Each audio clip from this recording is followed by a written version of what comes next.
Just 1 minute ago, shocking news rippled across Britain and beyond. Prince William, heir to the throne and future King of England, has moved his family out of the palace. For centuries, royal residences have stood as symbols of stability, tradition, and continuity. To see the Prince of Wales take such a dramatic step has left the nation stunned, sparking urgent questions about what is truly happening behind the gilded walls of the monarchy. This is not simply a matter of relocating homes. To the British people, every move by William carries a weight far greater than personal preference. He is not only Diana's son, but also the man many believe will restore the monarchy's dignity in the face of modern scandals. So why would he suddenly remove Princess Catherine and their children from the very heart of royal life? Was it an act of defiance, a bid for protection, or a statement against the rising tensions within the House of Windsor? Rumors swirl that growing rifts with King Charles and Queen Camilla may have reached a breaking point. Others whisper about Catherine's health and the need to shield the children from relentless public scrutiny. Still, some believe this decision signals something much larger, a shift in how William envisions the monarchy's future, one that prioritizes family over formality, privacy over pageantry. Whatever the truth may be, one thing is certain: the nation is watching with bated breath. Has the next king just drawn an invisible line between himself and the old ways of the crown? Or is this only the beginning of a deeper crisis that threatens to shake the royal family to its very core? Tonight, Imemo, we uncover the possible reasons, the untold stories, and the shocking implications of Prince William's unprecedented move, the midnight departure. The palace, long regarded as the very heart of royal power, is a place where every footstep echoes with centuries of history. Yet on this night, when its hallowed halls became the stage for an act no one expected.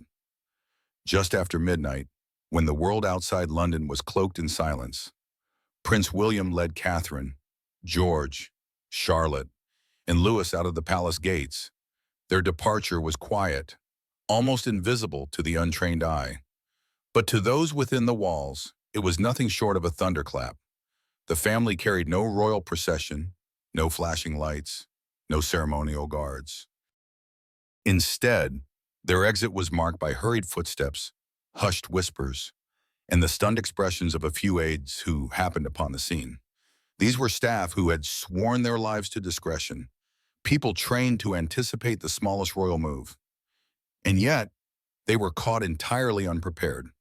There had been no warning, no leaked schedule, not even a shadow of rumor. In an institution where secrets are currency, the silence surrounding William's departure was deafening. By dawn, the shock reverberated beyond the palace walls. Whispers spread like wildfire. William, the heir to the throne, had not left for an official engagement or overseas duty. He had walked away from the palace itself, his wife and children by his side. To some insiders, the symbolism was impossible to ignore. The palace was not just a residence. It was a fortress of tradition, a gilded cage that had kept monarchs bound for centuries. By leaving it so deliberately, William sent a message far louder than any public speech. He would no longer be chained to the suffocating expectations of the crown. For the royal household left behind, it was a moment of betrayal and liberation all at once. Some aides stood frozen in disbelief. Others scrambled to alert senior officials, but none could deny what they had just witnessed, a break in history itself. Within hours, headlines screamed across the globe. Was this a rebellion, a family crisis, or could it be the first step toward abdication? In that fleeting midnight walk, William transformed from a parent to a man on a mission, whether to protect his family, to protest the palace, or to defy his father. One truth was clear: nothing in the monarchy would ever be the same again. Stay tuned. What seemed sudden was really years of hidden tension between father and son. Breaking with the king's vision. William's departure from the palace did not erupt in a single night, and it was the result of years of frustration building beneath the surface. To the world, the monarchy appeared united, polished, and unshakable. But behind the heavy doors of gilded chambers, father and son clashed over what the future crown should represent. William had long envisioned a monarchy that breathed with the rhythm of modern Britain, less rigid, more connected, and willing to show its humanity. He believed the crown's survival depended on transparency and sincerity. Yet whenever he raised these ideas, they were brushed aside. Tradition, Charles insisted, was the monarchy's greatest armor. To William, that same armor was beginning to feel like a coffin. Meetings that should have been moments of mentorship often turned into quiet battlegrounds. William would put forward reform proposals, greater access to the public, a shift toward compassion over protocol, only to watch his father dismiss them with a wave of the hand. It wasn't the rejection of ideas alone that cut deep, but the message beneath it, that William's role was not to shape, but to wait. And then there was the matter of loyalty. Increasingly, Charles leaned on Camilla's counsel, her voice echoing louder in decisions that should have belonged to the heir. For William, still carrying the memory of his mother as a guiding star, this was more than a personal slight. It was a wound reopened again and again. To see his father place faith elsewhere left him feeling not only sidelined, but betrayed. Having been lucky enough to meet some of our country's amazing charities and organizations, Catherine, ever the steadying hand, often urged patience. She reminded William that the throne had never come easily to any generation, that endurance was as much a crown as the jewel itself, but the weight on his shoulders only grew heavier. Each dismissal, each moment of invisibility etched a quiet rebellion into his heart. So when the midnight walk finally came, it was not a sudden rebellion, but the inevitable end of a long struggle. William's break from the palace was also a break from his father's vision, a refusal to inherit a crown bound in chains of the past. He was ready to redefine what monarchy could mean, even if it meant defying the king himself. The shadow of Camilla.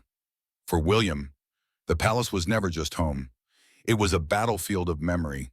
Every corridor whispered his mother's name.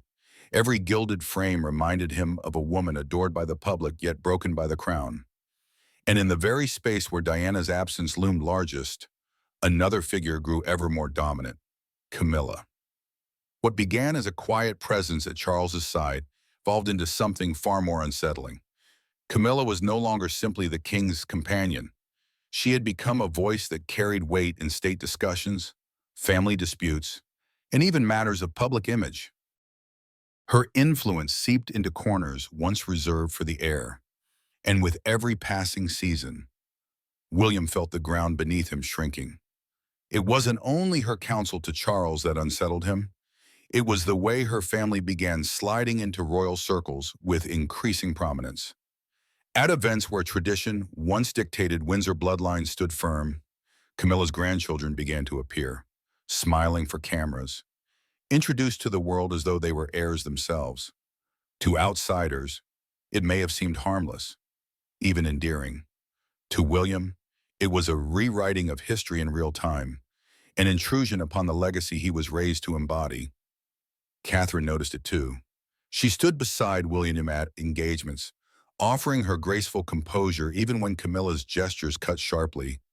A subtle remark here, a patronizing smile there, small acts that in isolation could be brushed aside, but together painted a clear picture. Camilla was not content to remain in the backgrounds. She was actively reshaping the monarchy's image, and William's family was being quietly pushed to the margins. For a man still haunted by his mother's treatment, this was not merely political, it was personal. William saw echoes of the same struggle Diana had faced, the same sense of being silenced and overshadowed.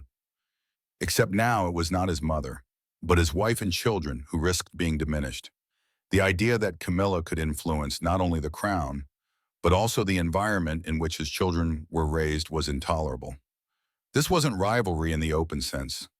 It was subtler, colder, and in some ways more dangerous. Camilla rarely needed to raise her voice. Her power lay in the quiet shaping of perception, The gentle but firm redirection of Charles's attention, and with each decision that favored her, William felt himself pushed further into the shadows. It was this creeping realization that the monarchy was being restructured around Camilla's image that hardened William's resolve. He could no longer stand by as his mother's memory was sidelined and his children's future written by a woman who had once been the very source of Diana's sorrow. The shadow of Camilla had grown too long, and William knew it was time to step out from beneath it. But could one remark really expose the tension William had long tried to contain? Keep watching to see how a single moment shattered the royal silence.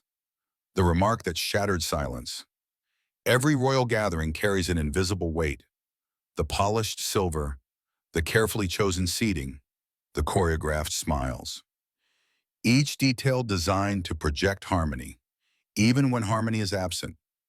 But at one particular dinner, meant to display unity to the outside world, a single remark cracked the facade wide open. It began with light conversation, the usual rehearsed pleasantries that roll off royal tongues with practiced ease. Advisors, senior royals, and family members sat arranged around a long table where every glance could shift headlines. William and Catherine kept their composure, aware that even the smallest gesture would be dissected by those watching closely. But beneath the surface, the tension was already thick. And then it happened. With a smirk and a casual tone sharpened over years of court survival, Camilla made a passing comment that sliced through the air like a blade. Her words dismissed Diana, not just as a memory, but as a force that still lived in the public's heart. To others, it may have sounded like an offhand joke, a throwaway line meant to lighten the mood. But for William, it was something far darker, a direct insult to the woman who had defined his childhood and whose absence he still carried as a wound. The room seemed to freeze. Catherine, seated nearby, felt the sting instantly. She had spent years honoring Diana's memory, enduring the inevitable comparisons while quietly embodying her grace. To hear her legacy diminish so casually and in front of her children was unbearable. For a fleeting second, Catherine's composure faltered, her face betraying the quiet devastation Camilla's words had caused. But it was William who reacted most visibly. He glanced toward George and Charlotte, who were seated within earshot, their wide eyes betraying that they had understood far more than anyone had hoped. Even little Louis sensed the shift, the sudden heaviness that filled the room.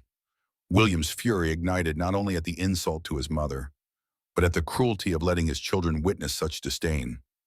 He turned to his father, silently demanding a rebuke, a line drawn in defense of Diana's name. But Charles remained silent, his eyes fixed downward, his lips pressed tight. That silence was more painful than Camilla's words. It was confirmation of where his loyalty truly lay. The scrape of William's chair against the polished floor echoed louder than any response. He stood, his jaw set, and walked out without another word. For those left behind, the silence was suffocating. For William, it was the final straw. Preparing the escape, William's departure from the palace may have appeared sudden, but in truth, it was anything but impulsive. Long before the midnight walk shook the nation, quiet preparations had been unfolding in the shadows. Every detail was planned with precision, not by aides or courtiers, but by William himself, an heir who had grown weary of being watched, managed, and controlled. He knew the walls of the palace were lined with eyes and ears, and secrecy was his greatest weapon. So while the world assumed he was following routine, William was quietly securing something the monarchy could not control, his own place of refuge. It was no ordinary retreat. The estate he chose was bound to his mother's memory, a property steeped in connections to Diana's past. To outsiders, it was just land, stone, and trees. To William, it was freedom, an escape from the suffocating traditions that had claimed so much of his family. In the weeks before the eruption, he made discreet visits under the cover of official duties. He walked the grounds in silence, imagining had his children running without the constant flash of cameras or the stiff choreography of palace life. He envisioned Catherine finally breathing in peace, far from the endless comparisons and the subtle undermining she endured within royal halls. This estate would not just be a new home, it would be a sanctuary. Every arrangement was deliberate. Security was placed on quiet standby, instructed under vague terms to avoid suspicion. Trusted staff members were told only fragments of the plan, never enough to piece together the whole picture. Even his closest aides had no inkling of the scale of what William was preparing. By the time Camilla's remarks shattered the last of his patience, William was ready. The keys were in hand, the estate prepared, the exit route decided. He hadn't merely stormed out of a dinner. He had walked straight into a future he had already built in secret.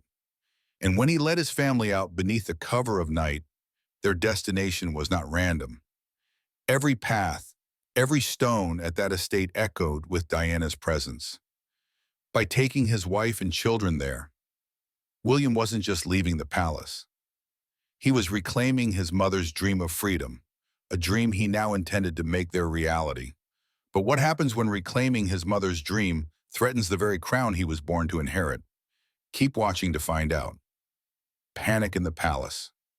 By the time the first whispers of William's midnight departure leaked into the press, the palace was already in turmoil. Courtiers rushed through dimly lit corridors, phones pressed to their ears, voices low but urgent. For an institution built on the illusion of stability, the optics were disastrous. The heir to the throne had walked away without warning, and the cameras were already circling. The first order of business was damage control. Draft statements were written and rewritten, each one trying to frame the exodus as harmless. A temporary arrangement. One version read, another suggested a period of rest and privacy. Words like family time and well-being were tested and discarded, each deemed too weak to mask what the world already sensed, a rupture inside the monarchy itself. Charles was at the center of the storm. His aides urged him to act quickly, to project authority before the narrative spun out of control. But the king was paralyzed by conflict. To defend William would be to undermine Camilla, whose presence had already sparked controversy. To defend Camilla would risk alienating his son and, worse, the future of the crown. Every path seemed to lead toward division. Meanwhile, as factions within the palace began to emerge, some staff whispered sympathy for William, praising his courage to stand against suffocating tradition. Others sided fiercely with Charles and Camilla, arguing that loyalty to the crown meant quashing any hint of rebellion, even from the heir himself. The atmosphere grew icy, corridors once humming with routine now vibrating with suspicion. Outside the palace walls, the press frenzy only deepened. Every evasive statement was dissected, every silence interpreted as proof of chaos. What had begun as a family crisis now threatened to swell into a constitutional one. For the monarchy, the problem was no longer just William's absence. It was the image of a crown crumbling under the weight of its own fractures. And the longer the silence dragged on, the louder the nation asked the question the palace feared most.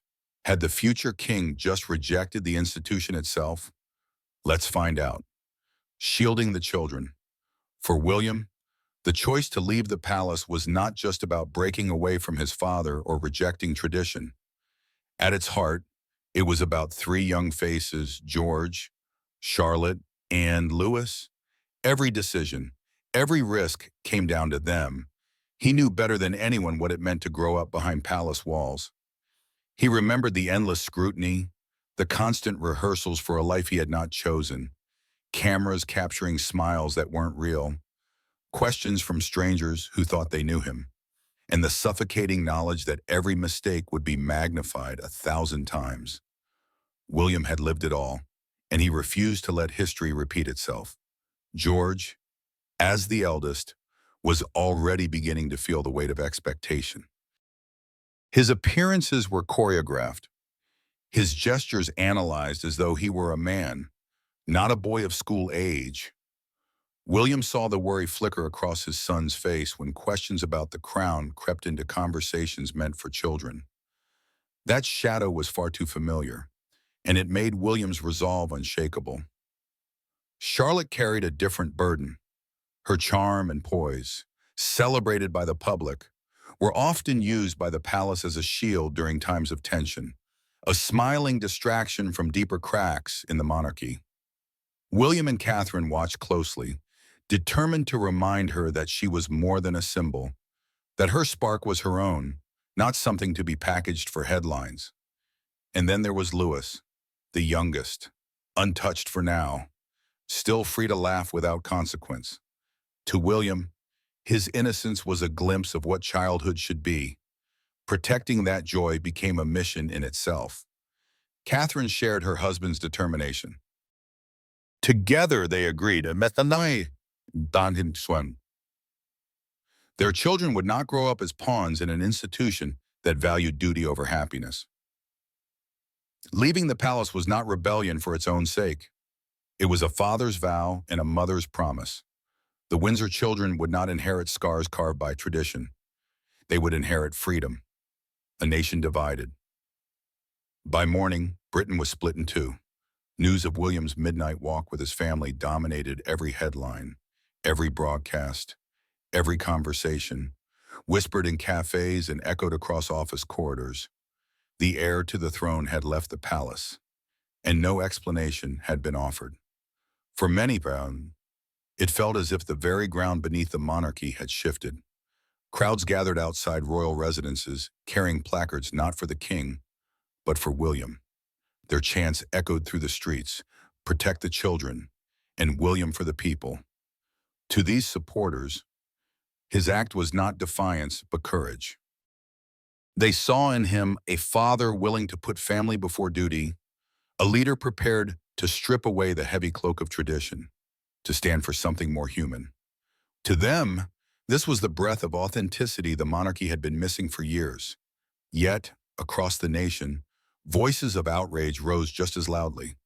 Older loyalists, still anchored to memories of Queen Elizabeth's steadfast reign, branded William's actions reckless and selfish. To them, his departure threatened not just family unity, but the stability of the crown itself. The monarchy, they argued, was bigger than personal grievances. Walking away from its walls, even symbolically, was tantamount to betrayal. Beyond Britain's shores, the reaction was even more dramatic. American outlets hailed William and Catherine as reformers, likening their departure to a modern stand for freedom. European papers, however, dissected the move as a looming constitutional crisis, questioning whether Charles could maintain authority. Across the Commonwealth, debate raged. Was this the beginning of renewal or the first step toward collapse? The speculation only intensified with each passing hour. Some claimed William was preparing to renounce his royal duties entirely, effectively abdicating before even wearing the crown. Others insisted this was merely a calculated warning to his father, a show of power designed to force change within palace walls. Conspiracy theories flourished online, with social media amplifying every rumor until fact and fiction blurred into one. And through it all, one truth became clear. The monarchy no longer spoke with one voice. Britain was witnessing, perhaps for the first time in living memory, a crown divided against itself. Where some saw William as a symbol of hope, others saw him as the spark of potential ruin. The nation was torn, and the world was watching. Could William's silence hide a revelation powerful enough to shake the crown? Stay tuned as his long-awaited words finally break through. William speaks out. Days of silence had left Britain restless. Speculation reached fever pitch. Commentators filled airwaves with theories, and every household seemed to echo with the same question. Why had William walked away? When the cameras finally switched on and William appeared, standing with Catherine at his side, the nation collectively held its breath. He did not speak as a prince rehearsing royal platitudes, but as a man stripped of ceremony. His voice was steady yet heavy with emotion. "I will not raise my children in an environment that values image above truth," he declared. "Their future deserves honesty, compassion, and freedom." things no crown should take away. His words landed not as polished rhetoric, but as a raw vow, echoing in the hearts of parents who understood exactly what he meant. Then came the moment that silenced even his critics. William invoked the memory of his mother, not as a distant figure confined to history, but as a guiding light. "My mother taught me that love must outweigh duty," he said. Her lesson was clear, that silence in the face of wrong is itself a kind of betrayal. I cannot and I will not allow that silence to shape my children's lives. The mention of Diana was like striking a bell that reverberated through the crowd and across the nation. Catherine's presence beside him made the declaration even more powerful. She spoke no words, but her steady gaze and calm composure reinforced that this was not William's stand alone. It was a united front. Their partnership radiated strength, a contrast to the fractured image within the palace walls. And then, as if to anchor his message, the children appeared briefly at his side. George solemn, Charlotte composed, Louis wide-eyed and innocent. They were not heirs, not symbols, but simply children whose father had just vowed to protect them. At that moment, William did not just challenge the palace. He redefined what it meant to lead, not through tradition or titles, but through courage and truth. The monarchy, as Britain had known it, could never return to what it was before.